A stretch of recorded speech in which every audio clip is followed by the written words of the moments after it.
বলেছিলাম নিজের জাতের মেয়ের সঙ্গেই বিয়ে দিতে, তখন তো আমার কথা তোরা কেউ কানেই তুললি না। এবার নাকে হাত চাপা দিয়ে বসে থাক। কথাগুলো বলতে বলতে রাগে ফুঁসছিলেন চন্দনা দেবী। অন্যদিকে রঞ্জিত বাবু নাকের ডগায় চশমা নামিয়ে খবরের কাগজ পড়ছিলেন। স্ত্রী এতক্ষণ ধরে যা বলে চলেছেন তাতে যেন তার কোনো ভ্রুক্ষেপই নেই। এদিকে অফিসে যাওয়ার তাড়া থাকায় সুজয় তাড়াতাড়ি খাবার টেবিলে এসে বসল। ঠিক তখনই রান্নাঘর থেকে তনিমা ভাতের থালা আর তরকারির বাটি এনে টেবিলের ওপর রাখল। ব্যাস, এতেই আবার শুরু হয়ে গেল নতুন অশান্তি। চন্দনা দেবী দ্রুত উঠে এসে বললেন, বাবু, তোকে কিন্তু আমি বলে দিচ্ছি, এই খাবারের এক কণাও মুখে তুলবি না। সুজয় অবাক হয়ে বলল, মা, আবার কি শুরু করলে? আমার অফিসে যেতে দেরি হয়ে যাচ্ছে। চন্দনা দেবী বললেন, দেরি হলে হোক, আমিও রান্না করেছি, আজ তুই আমার রান্নায় খাবি। তোর বউ যে লাউ দিয়ে শুটকি মাছ রান্না করেছে সেটা যদি তুই খাস তাহলে কিন্তু আমি এই বাড়িতে একেবারে অশান্তি বাঁধিয়ে দেব। এবার রঞ্জিত বাবু খবরের কাগজ নামিয়ে বললেন, আহ, সকাল সকাল এসব কি শুরু করেছ? একটু শান্ত হও তো। চন্দনা দেবী প্রায় ক্ষেপে উঠে বললেন, আমি শুরু করেছি? সকালবেলা ঘুম থেকে উঠেই ডাইনিং রুমে এসেই নাকে পচা শুটকির গন্ধ। কতবার বলেছিলাম নিজের জাতের মেয়েকেই ঘরে আনো, তখন তো কেউ আমার কথা শুনলে না। মেয়ে পাচ্ছিলে না বলে শেষ পর্যন্ত বাঙাল বাড়ির মেয়েকে ঘটি বাড়ির বউ করে আনলে। তখনই বলেছিলাম একদিন না একদিন এইসব পচা শুটকির গন্ধেই বাড়ি ভরে যাবে। এবার সারা দিন নাকে সেই গন্ধ নিয়েই ঘুরে বেড়াও। সুজয় ধৈর্য ধরে বলল, মা, তুমি বারবার এভাবে বলছো কেন? বিয়ের পরে শ্বশুর বাড়িতে গিয়ে আমিও লাউ দিয়ে শুটকি মাছ খেয়েছি, খেতে কিন্তু একেবারেই খারাপ লাগেনি। তুমি একদিন খেয়ে দেখো, হয়তো তোমারও ভালো লাগবে। ছেলের মুখে এমন কথা শুনে চন্দনা দেবী আরো উত্তেজিত হয়ে উঠলেন। দেখেছো, আমার ছেলেটাকেও বশ করে ফেলেছে। বলছি বাবু, আজ থেকে শ্বশুর বাড়ি যাওয়া বন্ধ কর। জন্মে যে মাছ তুই খাসনি, আজ সেই মাছ খেয়ে তাদের প্রশংসা করছিস। তনিমা এতক্ষণ চুপ করে সব শুনছিল, এবার শান্ত গলায় বলল, মা, একবার খেয়ে দেখুন না, খুব একটা খারাপ লাগবে না। তখন রঞ্জিত বাবু হেসে বললেন, শোন তনিমা, দুপুরে যখন খাবার দেবে আমাকে কিন্তু একটু শুটকি দিস। ছোটবেলায় আমার মা মাঝে মাঝেই বানাতেন, কি যে ভালো লাগতো। তোর শাশুড়ির কথা বাদ দে, ওর সব বিষয়ে একটু বেশি বাড়াবাড়ি করে। এই কথা শুনে চন্দনা দেবী আরো রেগে গেলেন। এখন তো আমার সবকিছুই তোমাদের বাড়াবাড়ি মনে হবে, যা খুশি করো তোমরা। রাগে গজগজ করতে করতে তিনি নিজের ঘরে চলে গেলেন। একমাত্র ছেলে সুজয়ের বিয়ে নিয়ে দীর্ঘদিন ধরেই দুশ্চিন্তায় ছিলেন রঞ্জিত বাবু আর চন্দনা দেবী। বহু জায়গায় সম্বন্ধ দেখেও কোনো না কোনো কারণে বিয়েটা হচ্ছিল না। সেই সময় রঞ্জিত বাবুর এক বন্ধু জানিয়েছিলেন তার দূরসম্পর্কের এক আত্মীয়ের মেয়ে রয়েছে। পরিবারটি বাঙাল হলেও খুবই শিক্ষিত ও ভদ্র। সুজয় মাস্টার্স শেষ করেও দীর্ঘদিন চাকরি পায়নি, বাবার ব্যবসায় দেখাশোনা করত। অবশেষে 6 মাস আগে একটা ভালো কোম্পানিতে চাকরি পায়। ছেলের বয়সও বাড়ছিল, তাই আর দেরি করতে চাননি রঞ্জিত বাবু। মেয়ে দেখতে গিয়ে তনিমাকে প্রথম দেখাতেই সুজয়ের ভালো লেগে যায়। শিক্ষিতা, শান্ত, ভদ্র, সব দিক থেকেই সে প্রশংসার যোগ্য। তনিমাদের বড় গ্রোসারির ব্যবসা, 3 ভাই মিলে সেই ব্যবসা সামলান। আর সবচেয়ে বড় কথা, তাদের পরিবারের ব্যবহার ছিল অত্যন্ত আন্তরিক। সেদিন দুপুরে যে আপ্যায়ন তারা করেছিলেন তা রঞ্জিতবাবুর মন ছুঁয়ে গিয়েছিল। শুধু খাবার নয়, তাদের আন্তরিক ব্যবহার তাকে সবচেয়ে বেশি মুগ্ধ করেছিল। ফিরে এসে তিনি প্রায় সিদ্ধান্ত নিয়েই ফেললেন এবং স্ত্রীকে বললেন, আমি এই বাড়িতেই সুজয়ের বিয়ে দিতে চাই। কিন্তু কথাটা শুনেই চন্দনা দেবী আপত্তি জানালেন। সব ঠিক আছে, কিন্তু ওরা বাঙাল পরিবার, এই বিয়েতে আমার আপত্তি আছে। বাঙাল বাড়ির মেয়ে ঘরে আনা মানেই নিজের হাতে সংসারে অশান্তি ডেকে আনা, তার উপর কি সব শুটকি মাছ খায়। রঞ্জিতবাবু শান্তভাবে বলেছিলেন, মানুষকে তার জাত দিয়ে বিচার করা একদম ঠিক নয়। আমি নিজে ওদের সঙ্গে মিশেছি, পরিবারটা খুব ভালো। তনিমাও ভদ্র, শিক্ষিতা আর সংসারী মেয়ে। চন্দনা দেবী শুধু বলেছিলেন, তোমার যা ইচ্ছে করো, পরে যেন আমাকে দোষ দিও না। অবশেষে ধুমধাম করে সুজয় আর তনিমার বিয়ে হয়ে গেল। বউ বরণ করার সময়ও চন্দনা দেবীর মুখে হাসি ছিল না। আত্মীয়দের মধ্যেও কেউ কেউ কানে কানে বলেছিল, দিদি, বাঙাল বাড়ির মেয়েকে এনেছ, একটু সাবধানে থেকো। সেই কথাগুলো যেন চন্দনা দেবীর মনে আরো গভীরভাবে গেঁথে গিয়েছিল। বিয়ের পর থেকেই তনিমার প্রতিটি কাজে তিনি খুঁত ধরতে শুরু করলেন। তনিমা যতই চেষ্টা করুক, কোনো কাজই তার মনোমতো হতো না। রান্না ভালো লাগতো না, কথা বলার ধরন ভালো লাগতো না, এমনকি মেয়েটার হাসিটুকুও তার অপছন্দ ছিল। আসলে তনিমার কোনো দোষ ছিল না। চন্দনা দেবী আগে থেকেই মনে মনে ঠিক করে রেখেছিলেন, বাঙাল পরিবারের মেয়ে মানেই অশান্তির কারণ। সেই ভুল ধারণার কারণেই তিনি বারবার তনিমাকে অপমান করতেন এবং অকারণে অশান্তি সৃষ্টি করতেন। সেদিনের ঘটনার পর থেকে প্রায় প্রতিদিনই কোনো না কোনো বিষয় নিয়ে তনিমাকে কথা শুনিয়ে দিতেন চন্দনা দেবী। তনিমা যতই চুপচাপ সবকিছু মেনে নেওয়ার চেষ্টা করুক, শাশুড়ির মনে যেন ওর জন্য আলাদা একটা বিরক্তি জমেই ছিল। পরদিন সকালে তনিমা রান্নাঘরে লুচি আর আলুর তরকারি বানাচ্ছিল। চন্দনা দেবী এসে হাঁড়ির ঢাকনা খুলে বললেন, এই যে, আলুর তরকারিটা আবার খুব ঝাল দিয়েছো নাকি? তনিমা হেসে বলল, না মা, বেশি দিইনি। আপনি একটু খেয়ে দেখবেন? চন্দনা দেবী বললেন, না থাক, তোমাদের বাঙাল বাড়িতে সব রান্নাতেই বুঝি অন্যরকম কায়দা। তনিমা কিছু বলল না। ঠিক তখনই রঞ্জিতবাবু রান্নাঘরে এসে বললেন, কি গো, সকালে চা হবে নাকি আজ আবার কোর্ট বসেছে? চন্দনা দেবী মুখ ঘুরিয়ে বললেন, তুমি চুপ করো, আমি না দেখলে এই সংসারটাই শেষ হয়ে যাবে। খাওয়ার সময় সুজয় বলল, মা, আজ লুচি আর আলুর তরকারিটা দারুণ হয়েছে। চন্দনা দেবী সঙ্গে সঙ্গে বললেন, ও তোকে আগে থেকেই শিখিয়ে রেখেছে, আমি বুঝি না? রঞ্জিতবাবু হেসে বললেন, আরে ভালো হলে ভালোই বলবে, সবকিছুতেই সন্দেহ করো কেন? চন্দনা দেবী মুখ গোমড়া করে বসে রইলেন। কয়েকদিন পরে পাশের বাড়ির মঞ্জু কাকিমা বেড়াতে এলেন। ঘরে ঢুকেই বললেন, কই গো, নতুন বৌমা কোথায়? তনিমা এসে প্রণাম করতেই তিনি বললেন, আহা, কি শান্ত মেয়ে, খুব লক্ষ্মী তো।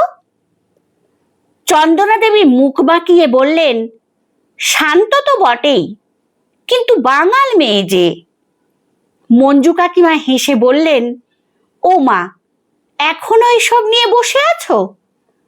আমার ছোট বৌমাও তো বাঙাল, দিব্যি সংসার করছে। চন্দনা দেবী বললেন, তোমার ভাগ্য ভালো, আমার ভাগ্যে কি আছে সেটা তো আমি বুঝছি। তনিমা চুপচাপ জলখাবার দিয়ে ভেতরে চলে গেল। মঞ্জু কাকিমা চলে যাওয়ার সময় রঞ্জিত বাবুকে আলাদা করে বললেন, তোমার বৌমাটা কিন্তু খুব সহনশীল মেয়ে, অন্য কেউ হলে এতদিনে উত্তর দেওয়া শুরু করে দিত। রঞ্জিত বাবু দীর্ঘশ্বাস ফেললেন। রবিবার সকালে সুজয় বলল, বাবা আজ বাজারে যাবে? হ্যাঁ চল। তনিমা বলল, বাবা যদি ভালো ইলিশ পাও নিয়ে আসবে। চন্দনা দেবী সঙ্গে সঙ্গে বললেন, দেখেছ, বাঙাল মানেই ইলিশ, শুটকি আর কাঁচা লঙ্কা। রঞ্জিত বাবু হেসে বললেন, আর ঘটি মানেই চিংড়ি আর পোস্ত। তাই বলে কেউ কাউকে খারাপ বলে নাকি? চন্দনা দেবী বললেন, তুমি তো সব সময় ওর পক্ষই নাও। বাজার থেকে ফিরে রঞ্জিত বাবু বড় একটা ইলিশ মাছ আনলেন। তনিমা খুব সুন্দর করে মাছ কেটে সর্ষে ইলিশ রান্না করলো। খাওয়ার সময় রঞ্জিত বাবু বললেন, বাহ, একেবারে ছোটবেলার মায়ের হাতের রান্নার স্বাদ। সুজয়ও বলল, সত্যি অসাধারণ হয়েছে। চন্দনা দেবী মুখে কিছু না বললেও একটু চেখে দেখলেন। খেয়ে কিছুক্ষণ চুপ করে থেকে বললেন, মন্দ হয়নি, তবে আমাদের রান্নার মতো হয়নি। রঞ্জিত বাবু মুচকি হেসে বললেন, এই তো অর্ধেক যুদ্ধ জিতে গেল তনিমা। চন্দনা দেবী চোখ রাঙিয়ে বললেন, বেশি খুশি হয়েও না। সন্ধেবেলায় পাড়ার কয়েকজন মহিলা বাড়িতে এসেছিলেন। কথা বলতে বলতে একজন বললেন, দিদি শুনলাম তোমাদের বৌমা নাকি বাঙাল। চন্দনা দেবী যেন সুযোগ পেয়ে গেলেন। আর বলো না, প্রতিদিন নতুন নতুন রান্না, কখনো শুটকি, কখনো ইলিশ সর্ষে, কি সব। তখন আরেকজন বললেন, কিন্তু ও তো খুব ভদ্র মেয়ে, সেদিন আমাকে রাস্তার মধ্যে দেখে নিজে থেকে নমস্কার করলো। চন্দনা দেবী বললেন, ভদ্র হলেই তো সব হয় না। তনিমা পাশের ঘর থেকে সব শুনছিল, তাই খুব কষ্ট হচ্ছিল। কিন্তু বাবার বাড়ি থেকে একটা কথাই শিখে এসেছে, সংসারে সব কথার উত্তর মুখে দিতে নেই। অনেক উত্তর সময় নিজেই দিয়ে দেয়। রাতে খাওয়া শেষ করে সুজয় বারান্দায় দাঁড়িয়েছিল। তনিমা এসে ধীরে বলল, আমি কি সত্যি এত খারাপ? সুজয় অবাক হয়ে বলল, এই কথা বলছো কেন? মা তো আমাকে কোনো দিন নিজের মানুষ ভাবতেই পারলেন না। সুজয় স্ত্রীর হাতটা ধরে বলল, মা ছোটবেলা থেকে এসব বিশ্বাস করে এসেছে, সময় লাগবে, তুমি শুধু একটু ধৈর্য রাখো। তনিমা হালকা হেসে বলল, আমি চেষ্টা করছি, কারণ আমি এই বাড়িটাকেই এখন নিজের বাড়ি ভাবি। দূর থেকে কথাগুলো শুনছিলেন রঞ্জিত বাবু। তিনি মনে মনে ভাবলেন, এই মেয়েটা যদি একটু সুযোগ পায়, একদিন ঠিক চন্দনার মন জয় করে নেবে। কিন্তু সেই সুযোগ কি এত সহজে আসবে? নাকি চন্দনা দেবীর ভুল ধারণা আরো বড় কোনো ঘটনার জন্ম দেবে? সেদিন সন্ধেবেলা অফিস থেকে ফিরেই সুজয় দেখল বাড়ির পরিবেশটা অস্বাভাবিক রকমের শান্ত। চন্দনা দেবী বসার ঘরে চুপচাপ বসে আছেন, মুখে আর সেই চিরচেনা রাগ নেই। রঞ্জিত বাবুও খবরের কাগজ পড়ছেন না, যেন সবাই কারো অপেক্ষায়। ঠিক তখনই দরজার বেল বেজে উঠল। দরজা খুলতেই দেখা গেল তনিমার বাবা মা এসেছেন, সঙ্গে বড় বড় দুটো ব্যাগ। চন্দনা দেবী মুখ গম্ভীর করেই বললেন, আসুন। তনিমার মা হাসি মুখে বললেন, দিদি অনেক দিন হলো আসা হয়নি, ভাবলাম আজ সবাই মিলে একটু গল্প করি। তনিমা দৌড়ে গিয়ে বাবা মাকে প্রণাম করল। কিছুক্ষণ পর তনিমার বাবা ব্যাগ খুলে বললেন, দাদা, আজ গ্রামের বাড়ি থেকে কিছু জিনিস এনেছি। নিজের বাগানের লাউ, কচু, আম আর সঙ্গে একটু ইলিশও আছে। চন্দনা দেবী মুখ ঘুরিয়ে বললেন, ইলিশ আবার এনেছেন কেন? আমাদের বাড়িতে তো ইলিশ এলেই সবাই খুব খুশি হয়ে যায়। কথাটা শুনে ঘরে এক মুহূর্তের নীরবতা নেমে এলো। তখন তনিমার বাবা হেসে বললেন, দিদি, ইলিশ আমাদের ভালো লাগে। আবার শুনেছি আপনাদের চিংড়ি পোস্ত খুব বিখ্যাত। খাবার তো মানুষের পছন্দের বিষয়, তাই না? রঞ্জিতবাবু হেসে ফেললেন, এই তো ঠিক কথা। চন্দনা দেবী কিছু বললেন না। পরদিন ছিল রবিবার। সকাল থেকেই তনিমার মা রান্নাঘরে ঢুকে পড়লেন। তিনি বললেন, আজ আমি ইলিশ রান্না করব, আর দিদি, আপনি আপনার বিখ্যাত চিংড়ি পোস্ত বানান। দেখি কার রান্না বেশি প্রশংসা পাই। কথাটা শুনে সবাই হেসে উঠল। প্রথমে চন্দনা দেবী রাজি হচ্ছিলেন না, কিন্তু পরে তিনিও রান্নাঘরে ঢুকে পড়লেন। দুজন পাশাপাশি দাঁড়িয়ে রান্না করতে করতে গল্প করতে লাগলেন। কখন যে গল্প করতে করতে হাসি শুরু হয়েছে কেউ টেরই পেল না। তনিমা আর সুজয় দরজার আড়াল থেকে সব দেখছিল। সুজয় আস্তে করে বলল, দেখেছ, এতদিন পরে মা হাসছে। দুপুরে সবাই একসঙ্গে খেতে বসল। একদিকে সর্ষে ইলিশ, অন্যদিকে চিংড়ি পোস্ত, সঙ্গে লাউ ঘন্ট, ডাল, ভাজা, পুরো টেবিল ভর্তি। রঞ্জিতবাবু প্রথমে চিংড়ি পোস্ত খেলেন, তারপর সর্ষে ইলিশ। হেসে বললেন, আজ বুঝলাম ঘটি আর বাঙাল একসঙ্গে রান্না করলে স্বাদ দ্বিগুণ হয়ে যায়। সবাই হেসে উঠল। এমন সময় পাশের বাড়ির মঞ্জু কাকিমাও এসে পড়লেন। টেবিলের দিকে তাকিয়ে বললেন, ও মা, আজ তো দেখছি ঘটি বাঙালের মিলন উৎসব। রঞ্জিতবাবু বললেন, ঠিক তাই। এতদিন শুধু তর্ক শুনেছি, আজ একসঙ্গে খাওয়ার আনন্দটা উপভোগ করছি। চন্দনা দেবী চুপচাপ বসেছিলেন। হঠাৎ তিনি তনিমার দিকে তাকিয়ে বললেন, এই যে সর্ষে ইলিশটা, সত্যি বলতে কি খুব ভালো হয়েছে। তনিমা অবাক হয়ে বলল, সত্যি মা? হ্যাঁ, তবে একটা কথা বলবো। বলুন।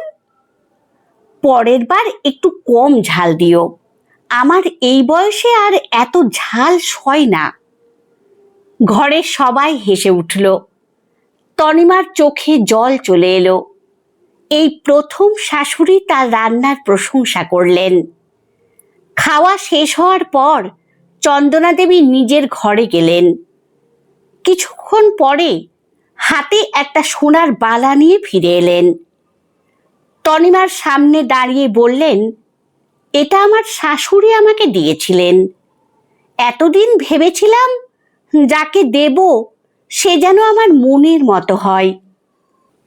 আজ বুঝলাম, মনের মতো মানুষ জাত দেখে হয় না, ব্যবহার দেখে হয়। এই বলে তিনি নিজের হাতে বালাটা তনিমার হাতে পরিয়ে দিলেন। তনিমা আর নিজেকে সামলাতে পারল না, শাশুড়িকে জড়িয়ে ধরে কেঁদে ফেলল। চন্দনা দেবীও চোখের জল মুছতে মুছতে বললেন, আমাকে ক্ষমা করে দিস মা, আমি তোকে না জেনেই কত কষ্ট দিয়েছি। শুধু বাঙাল এই পরিচয়টা দেখেই তোকে বিচার করেছি, অথচ তুই কোনো দিন আমার বিরুদ্ধে একটা কথাও বলিসনি। তনিমা কাঁদতে কাঁদতেই বলল, আপনি আমার মায়ের মতো।